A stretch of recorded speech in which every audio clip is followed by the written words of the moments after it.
Hey everyone, Liz here from the Nail Hub, and I wanted to hop on here to talk about something that's been piquing my interest for the last several weeks. And this is regarding cynicism and paranoia around product purchasing decisions. Now, let me explain what I mean by that, but that's how I would summarize it. If you have ever had a disenchanting purchasing experience online where you bought something that you thought was going to be super cool, you get it into your house or to your nail studio or whatever it might be, and it's just not what you thought it was going to be. It does not function. It does not look like what you were sold on. Raise your hand. I could raise probably 50 hands because I've been purchasing online for a really long time. I love online shopping. But that also means that I've had a ton of experiences buying things that I thought were going to be super cool, only to realize that it was a gimmick or it was just pretty photos or, I overpaid for something that I could have gotten a better deal on. And I think a lot of us have had these experiences. Now, that experience in my mind, because of the prevalence of that experience, especially these days, where we have so many different online shopping options and there's so many websites and things that, it's really hard to figure out where we're buying things from. And now with ads that are served to us on our social media and just the beautiful marketing and photos and videos that we're shown that really entice us to buy something, I feel like the risk of disappointment is even higher than it was, when we first started online shopping as a society. So this expectation level has definitely increased. And I think there's a lot of just purchasing experiences that we've had that have not even gotten close to that expectation level that we've been served through different advertising and marketing. And this experience, this disenchanting experience that we've had in these scenarios, I believe has really led to a level of cynicism, a level of paranoia when it comes to, trusting someone online when you're going to spend your hard-earned money with them. And I actually believe that that cynicism and that paranoia to a certain extent is healthy because we have to work so hard these days to make the money that we make. And so if we're going to buy something, we want to make sure that it's actually legitimate. Now, what has happened in my mind and what's really piqued my interest over the last several weeks is that specifically within the world of nails, there is a phenomenon that happens where we have products that look similar. And I'll get into demystifying this for you because I wanted to actually provide some context around this conversation because there's truth in that. There's truth in the fact that things look similar between different brands or different sources. And because of the paranoia and the cynicism that I think a lot of us experience because of these disenchanting purchasing experiences that we've had in the past, some of us have become what I call internet sleuths, where we want to not only identify these issues, we want to seek truth, we want to seek credibility, we want to be sure of these purchasing decisions, but we also take it one step further and we almost want to be like whistleblowers for others. Now, I believe in that because I always teach about, how we can be more knowledgeable consumers, how we can really understand who we're buying these products from. And I believe in that wholeheartedly. But there is sometimes a way that this conversation gets perverted where I feel like people kind of peanut butter this rule across every single thing that they see, and they don't really dig in very deep. They don't really understand a lot behind what's happening behind the curtain. Therefore, they just at a surface level go, that looks the same as that. So obviously this company is just trying to get more money out of me. They're the exact same thing. So I wanted to talk today about how a lot of this happens in the professional nail industry and even in nail products for consumers in general, to give you guys a little bit more insight into the difference and the nuance behind what we really need to consider, okay? So the first part of this fundamental conversation is the difference between sourcing a product to a specific specification and buying generic product in bulk. There's a big difference there. The difference is that when a company goes to source a product, because no company that I know of, no nail company, let's put it that way, no gel polish company that I personally know of actually makes their own nail lamp, for example, okay? And there's only a handful of places that you can source a nail lamp for your gel brand. With most of the professional nail lamps, most of the high quality professional nail lamps that I know of in the industry come from basically one manufacturer in Taiwan. Okay. And it's really no secret. I mean, it's one of those things where nobody wants to muddy the waters by like constantly making this a thing. But at the end of the day, it's never been an issue because the lamps have always been high quality. They've always worked for the gel systems. Nobody really cares. And it wasn't until a lot of Chinese made lamps started coming on the marketplace that people started to not understand this difference in quality, right? Because everything looks the same. So when we're talking about sourcing a lamp for a gel brand, for example, I just went through this experience not too long ago with developing a Tane. I am not going to plastic mold and make all the LEDs and put the lamps all together. I go and I source those from a specific manufacturer who happens to be in Taiwan. And there's a difference between me going and buying something that is their like entry level nail lamp that I literally did not customize at all. I didn't choose anything. I was like literally like, okay, lamp number 1, great, put my sticker on it, boom, boom, boom, moving on. Okay. There's a difference between that and actually going to a lamp manufacturer and saying, this is what I want my lamp to look like. This is how I want it to function. This is also the quality of electrical components that I want inside, the quality of the LEDs, the quality of the wiring. I want to make sure that the soldering points with all of the electronics is really solid so that even if somebody drops this on the floor, it's not going to stop working. I want to make sure that the cord is a specific, caliber of plastic and, make sure that there's no kinks, there's no shorts, there's no nothing, versus me going to some place where I can get a dime a dozen lamp and literally just slap my sticker on it. There's a big difference there. Now, is it possible that the lamps look exactly the same, that they're both white? Now, the Attain lamp is green. We specifically wanted to choose something that was unique, but most of the nail lamps on the market are going to be white plastic housing. And then you can get into, does it have a metal interior or a plastic interior? Are the LEDs this quality or are they that quality? But if you're looking at things at face value and you're just looking at how things look and price points, you're easily going to come to the determination that these two things are the exact same thing, just with different stickers, but this one's more expensive than that one. So that company's just trying to get more money out of me. And I would actually argue the opposite. I would actually argue that price point is a direct indicator of whether or not someone actually manufactured something or sourced something to their specifications versus buying something that's generic, dime a dozen. I can order however many units I want of it, and all I'm going to do is change the sticker. Not even like silk print, silk screen print on it, change the logo, like actually print on it. I'm just going to change the sticker. I'm just going to change the box. So I want you guys to actually step back for a second when you have these kind of moments of paranoia and these moments of cynicism, because it's very important to actually use these key indicators to develop a gut instinct about, is this just all the same? And I'll talk about the devil's advocate view on that in a second. But is this all just the same and people are just trying to get more money out of me? Or is there actually a difference that I can dig into a little bit more to get a better gut feeling on if this particular brand put more effort into what they are trying to manufacture? Okay. And like I said, price point is honestly a direct indicator of this, because I could have easily gone and sourced, especially if I'm going to be selling millions of units of something, I can get away with selling a nail lamp for $20 if I'm a brand large enough to sell millions of units a year. I can get away with making $1 a lamp and keeping that so ridiculously cheap to compete in the marketplace and to gain market share if I'm selling millions of units.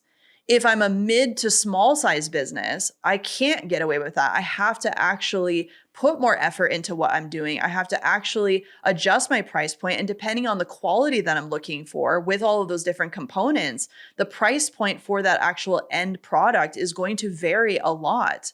So I want you guys to think about these things. Now, same thing goes for gel polishes, nail polishes. I mean, if we actually start to look at bottle shapes, for example, there's only so many bottle shapes that exist for small to mid-tier businesses.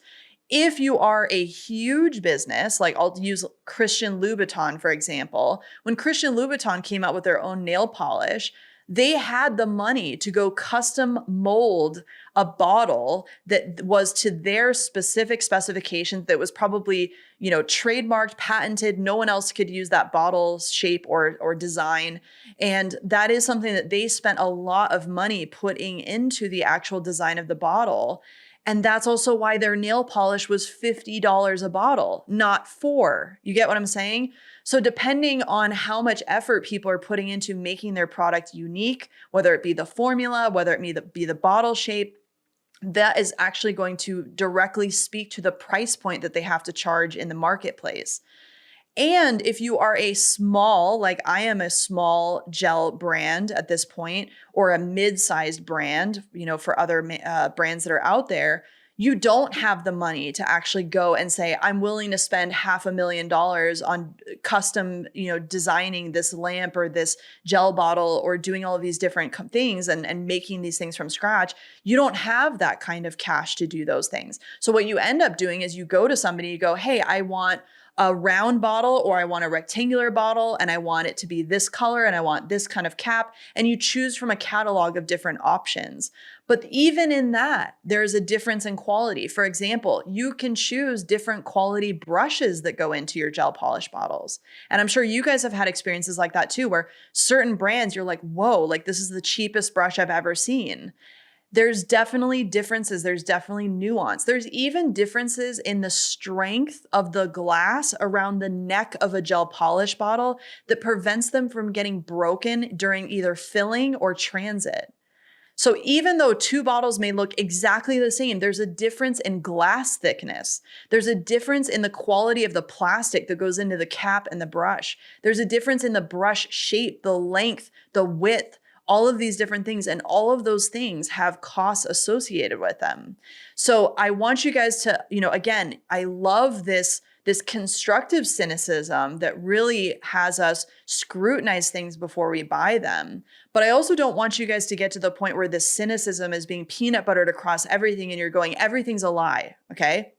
Now that leads me into my next devil's advocate opinion here, which is, let's say for all intents and purposes, that every single lamp, e-file, gel polish, nail polish, everything is all a lie. There's no different brands. It's all private label, and everything is being manufactured at the same facility, and it's all exactly the same thing. Let's just say for all intents and purposes that is true.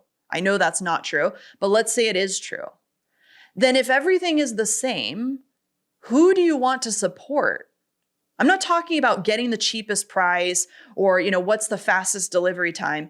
Who do you actually want to support with your money? That's a part of this conversation that I think has gotten lost with online shopping, because we have been trained as consumers to actually think about things from a convenience factor. We've thought about it from what's the cheapest price point and what's the fastest delivery time.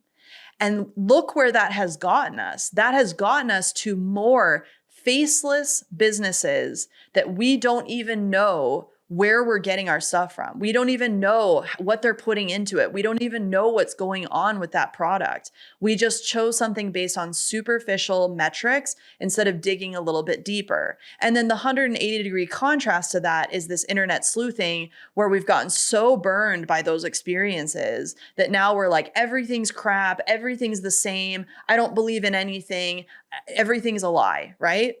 But I would argue, even if it all is a lie, even if everything is the same and somebody's charging 50 when they could charge 5, okay, let's say all of that is true.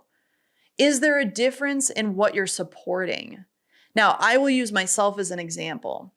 Nothing brings me more joy than when I get comments on my social media or emails or contact of any kind that tells me how I have actually impacted someone with my education, whether it be free education, paid education, it doesn't matter what it is.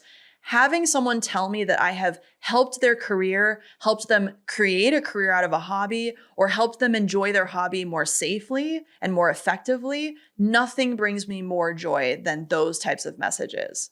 And when someone actually chooses to support my businesses and what I am doing, regardless of the other options that are out there, or regardless of what that situation might be, even if everything is the same, Who do you want to be supporting? Do you want to be supporting faceless companies that are just attracting you with glitzy marketing, cheap prices, and fast delivery times? Or do you want to be supporting businesses that are actually invested in your success? Now, this is not about, some of you might be like, well, that's easy for you to say. I'm not talking about this in regards to me. I'm talking about it as a general conversation because I do see this a lot. I see people getting called out about your product looks just like this, or I don't understand why this is more expensive, or, this all looks the same to me. Everything is a lie. And I think some of those conversations are healthy because I do think that we need to scrutinize things. But I also want to caution you guys about getting to the point where everything just gets smeared across the board and that you aren't actually finding the nuance anymore in how those things work. And there is a lot of nuance in manufacturing. Manufacturers usually do not want to muddy the water, especially really high quality manufacturers usually do not want to get involved in the conversation. Therefore, in most situations, where you source something from or where a gel gets manufactured is usually just protected. You just don't talk about it. It's something that's just like not discussed. And it's up to the brand that is actually selling the product and bringing the product to market to actually have those conversations and to be the responsible party and being able to explain what the product is, what it does, what's in it, what the quality factors are, what the metrics are, all of that stuff. And if you do a good job at that, and if you actually are legitimate in what you're selling, then where you're actually sourcing those things from, to me, becomes less of a conversation. It's more about, do you align with the brand you're purchasing from? Are you having a good purchasing experience? Do you believe in their credibility and their quality? Are they doing you right? To me, that is what we should be actually focusing on. And I know that a lot of us have had bad experiences, but I always want to caution you guys of having very contrasting 180-degree black and white approaches to things. Because being a blind consumer and not scrutinizing anything at all has its risks and has its challenges. And same thing comes from being the complete opposite, which is scrutinizing everything to the degree that all you do is create paranoia and disenchantment and cynicism. And you're missing out on actual awesome opportunities to get involved with companies that do want to actually support you, that are trying to find ways to monetize what they do legitimately, but also providing exceptional quality and education and support. And just because they aren't actually in their lab, soldering every single LED that they made from scratch, which is basically humanly impossible to manufacture every single brush, implement, gel bottle, lamp, whatever it might be. It's virtually impossible to do that unless you're a bazillion-dollar business and you're also going to be charging $500 for a nail lamp instead of $170. You get what I'm saying? So I want you guys to think about these black and white views and how we can find more context, how we can find more nuance, and how even if, like I said, devil's advocate, even if it all is the same thing, then who do you actually want to get behind? Who do you actually want to support? Who do you actually want to invest in? I want to invest in the people that invest in me. And that's how I ultimately make a lot of my purchasing decisions is, am I spending my money with people that are actually investing in me in return? And I just wanted to leave you guys with that thought today because it was something that came up on my radar. I've seen, comments about just all kinds of different brands, all different kinds of scrutiny happening. And not that that's not okay and not that that's not legitimate, but at the same time, I don't want us to lose sight of really the nuance and the real truth to me behind this conversation, which is, who are we supporting and why are we supporting them? Okay. Thank you so much. And I hope this is awesome food for thought for this week. Hope you guys are doing amazing, and I'll see you guys next time. Bye.